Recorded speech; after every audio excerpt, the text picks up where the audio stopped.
आवाज दे, आवाज दे।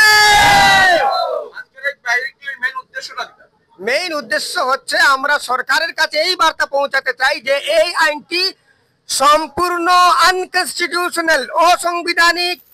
আবার বলছি অসাংবিধানিক এবং অসাংবিধানিক। 14-15 নম্বর ধারা ভারতের সংবিধানের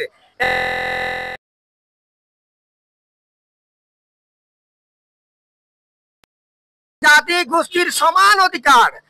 যেহেতু ভারতের সংবিধান প্রতিটি জাতি গোষ্ঠীর অধিকারকে সমান অধিকার দিয়েছে এবং 26 নম্বর আর্টিকেল অফ দ্য কনস্টিটিউশন বলেছে যে আমাদের ধর্মীয় সম্পত্তি, আমাদের মসজিদ ইত্যাদির রক্ষণাবেক্ষণের দায়িত্ব আমাদের, এক্সক্লুসিভলি আমাদের।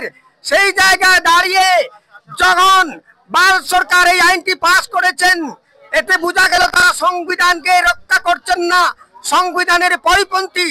তাই ভারতবর্ষের পার্লামেন্টের ভেতরে, ইনসাইড অফ দ্য পার্লামেন্ট এবং আউটসাইড অফ দ্য পার্লামেন্ট, ভারতের বিভিন্ন জনগোষ্ঠীর নেতা জাতি বর্ণ ধর্ম নির্বিশেষে এই আইনের বিরোধিতা করছেন।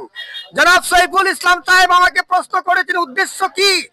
আমি আবারও বলছি, আমরা যে শুধুমাত্র ওয়াকফ বিল প্রত্যাহারের দাবিতে রাস্তায় নেমেছি তা নয়। জেনে রাখুন, আমরা ভারতের নাগরিক, we are bona fide citizen of India.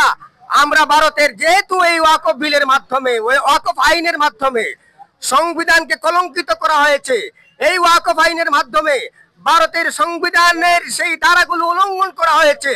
তাই সংবিধান বাঁচানোর জন্য রাস্তায় এসেছি। কিসের জন্য এসেছি? সংবিধান বাঁচানোর জন্য। We respect our constitution, we respect our honourable supreme court.